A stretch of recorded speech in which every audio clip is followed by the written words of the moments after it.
morning, dear student. Welcome in online classes of Buddha International School. Hope you are fine at your home and enjoying online classes. Dear student, you know that chapter 4 in history we have finished. Chapter 5 is also same related to the Mughal art and architecture. About we have already discussed during that chapter regarding Mughal Empire, that how the different ruler they are good at art and architecture. They established so many new towns, as well as many of them they are good at painting. They have patterned and patronized the good artists also. Then after, in terms of structure, if you talk about, so many buildings were built by them, different types of structures, different special we can say artists they are also involved in those whatever the buildings built by the rulers of Mughal Empire. Today we are going to discuss about town traders and craft person. That is the chapter number 6 of your history. You see, town, trader and craft person. Town, you know very well, that is bigger than a village of, we can say bigger than a mahal, because when the rural areas villages they are going to develop into big city, but that is not so big even, but we can say the development is there, that is more development than we cannot call it as a village. So simply we can say that the rural areas the villages they are going to develop, they are known as towns. Traders, one who busy and in trading activities, known as trader and merchant and business person also we can call. And craft persons, you know, the persons those are going to make crafting, we can say handmade items, okay, which is known as craft. And the making of crafting, this process this activity is known as craftsmanship, okay. So who are craft persons? The persons those are making the crafting crafts by using their own hand, we can say manually they are going to use the different kinds of local material like clay and some other items. So that kind of crafting is there now, that is known as craftsmanship, that this art of making the things by using their hand is known as craftsmanship. So craft persons, you know. So town traders and craft person is the title of this chapter. I hope you understood the meaning of this chapter. Towns, traders, those are the business and merchants we can call, and craft persons, the people those are going to make handmade items, they are known as craft persons, and this process of making the handmade goods are known as craftsmanship. So why we are going to discuss about this topic, and this chapter is given the suitable title because mainly in this chapter we will discuss about that during the medieval period what was the condition and situation of town, that what were the different towns were there, those are established by the rulers of medieval period, what kind of trading activities take place in those towns, and third thing, what was the condition of craft persons, that how they are surviving, really this business was flourishing at the time or not. So mainly this chapter is there that is related to different towns established by the different rulers of medieval period, that you know very well the period which is going to start from 7 to 12 and then after 12 to 17. So within this period what was the condition of the towns, that where they developed from rural areas to the big city or town. Then after, what was the kind of trading activities take place, who were the different traders, small merchant and big merchants we can call them. Then after, the craft persons, they are also the kind of we can say merchants also, but they are busy in making the different kind of art by using their hand. So simply I hope you understood the title of this chapter, that really this is a kind of suitable title is given to this chapter, that is chapter number 6 of your history. Second thing, you know, as your introductory lecture is there, so in this regard these all are the points and the topics we are going to discuss. First, you know very well the timeline, that is very important to know about that particular event, that when that had happened at the time. So simply the timeline is there in front of you, you can go through, my dear student. From 13 to 17 means within 400 year, means this period is, you know, which period, early or later medieval period, because early is from 7 to 12 and after then 13 up to 17, this period is known as the later medieval period. So mainly we are going to talk about the later medieval period, that in this period what kind of changes and events had taken place at the time. So first of all, you see, by 1336 there is the Vijayanagar Empire. This empire was founded by two brothers, Harihar and Bukka. Harihar and Bukka. This empire was founded, and at the time this empire was one of the biggest Hindu empire of India, we can say. From 1336 to 1566, this empire was ruled by the different ruler. And who were the founder? Again I am repeating, Harihar and Bukka, the two brothers. Then after, by 15th century common era, my student, there is a fall of Vijayanagara empire. By 1565 there is the decline of this empire that was founded by Harihar and Bukka. Battle of Talikota, very important, that was fought in 1565, and somewhere this battle was, the battle related to the decline of this empire. Then if we talk about towards 16th century, so in 16th century two events had taken place. Number one, Dutch expanded their trade and commercial activity in India.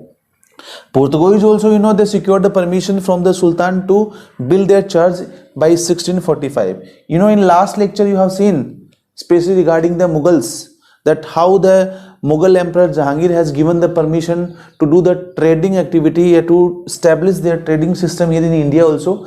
And after Mughal, after Jahangir, Aurangzeb also has given the permission to Britishers as well as to other companies just like Portuguese and Dutches. They also have taken the permission that yes, they can start their business here in India also. Just like the duty-free business in Bengal, Bihar and Odisha.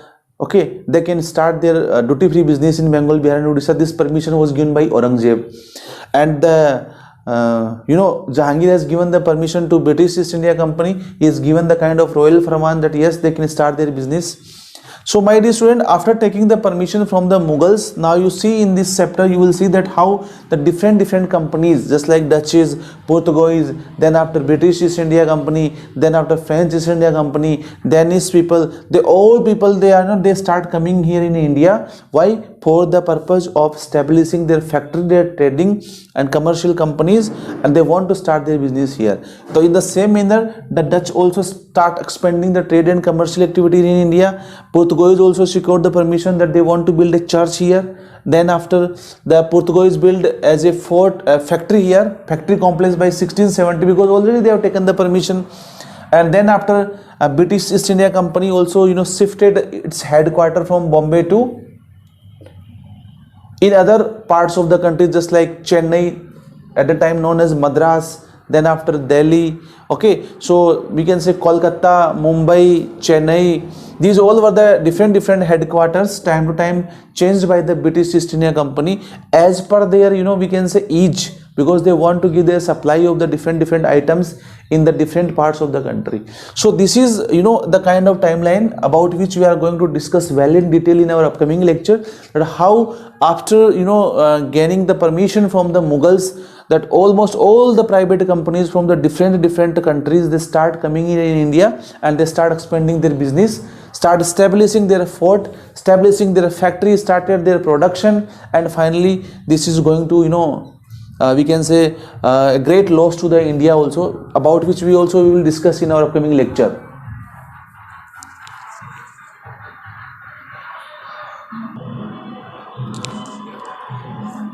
So here through the timeline, I hope that this is regarding the different kinds of events as well as different activities that have taken on a particular century, about which we have discussed. So mainly in this chapter we are going to discuss about all these private companies. They start coming, invading in India and start establishing their factory and other trading activities, we can say. Second, types of towns. Different towns were there at the time, established by the Britishers as per the, we can say, the development of the town. For example, suppose a ruler is going to rule from a town, that kind of towns are known as administrative town. Yeah, we can say kind of capital city, yeah, seat of power also. After then, some towns are there, they are very famous, especially for a kind of pilgrimage center. Okay, how? Because suppose a temple built by any of the ruler, in the beginning no one is there, but after then the people start visiting the temple from the different parts of the country and then different parts of the world also. Automatically the good number of the pilgrims is there, then that towns declared as a kind of pilgrimage towns by the ruler. And third types of towns, they are very famous, especially for the trading activity, known as port town. Okay, and we can say trading town also. Why? Because that towns are there, they are situated, yeah, they are having the kind of port from where the import and export, yeah, trading activity can be done easily, okay, and the supply of goods like import and export also is possible. So that type of towns are there, and they are known as the trading, yeah, we can say port town. So these were the different towns about which we are also going to discuss in this chapter in detail, that how these towns were established by the different rulers. Then a network of small towns, that small towns are there, they are having the good network of we can say road, they are having the good network of communication. In this way they are having the good bonding, okay. Due to this good connectivity, the trading activity, they are very easier, so that they can go for the supply of the goods, and almost all the activity can take place easily. About which also that what type of network they have developed at the time. Big and small towns, big and small traders, right now also, and at the time everywhere, some are the small merchants, small traders are there, they are not having this much investment also, they are not having any kind of big shop, okay. Simply their capital is also very less one, they want to start their business with a small capital, and their earning is also the small one, but even somehow they are busy in their livelihood, they are surviving by their business only. So simply at the time also, we can say during the early medieval period, so many small and big traders were also there. The big traders they are very big because they are having the high capital, their investment is also very high, even their import and export business is also the, we can say that somewhere the small traders are also not, they are also cooperating and supporting to the big only. Why? Because whatever the small items are there, they are going to supply, just like handicraft items, they are the small business person only, they are the small traders only. But you see, if a big trader is there, so from where he will get the supply of the goods? From the small traders only, because somewhere they are providing the kind of support and help, okay. Just like right now some ancillary industries are there, they are supporting to the big industries by providing them the kind of raw material and other parts. So at the time also, so many small traders were also there, some big traders were also there. Here we will see what was the difference between small and big traders, how they are having the good bonding, how they are supporting to each other, about which we also discuss. And then after the craftsmanship of India, that how the Indian handicraft system, was world famous, and how the Indian handicraft persons are there, they are really considered one of the best craft persons at that time, and how the very huge demand was there of the craftsmanship of India in the other parts of the world. Later on, no doubt, this system was we can say ruined and destroyed by the Britishers, but in the beginning this was really very famous, that in almost all the parts of the world there is a huge demand of the products of India, especially those are handmade items, okay. Why? Because they are having the main kind of pattern from the Indian local rulers also. So my dear student, this is all regarding this chapter. In introduction we discussed about the title of the chapter, town traders and craft persons. Then after that how in early medieval period the different rulers, okay, they have supported they patronized the different kind of business, as well as they established the different factories and supported to the companies. Then a good network of towns, big and small trader, craftsmanship of India.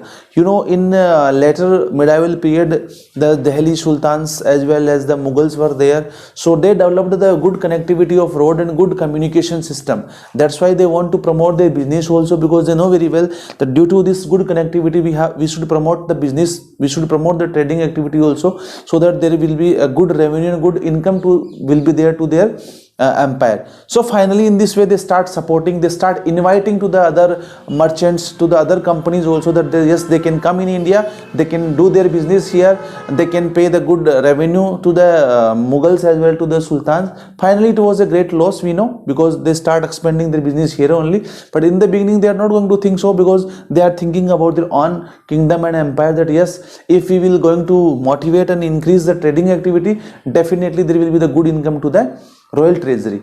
So in this regard, these all factories as well as these all empire, you have seen that they are because of the support and pattern of the Mughals as well as the Sultans of Delhi.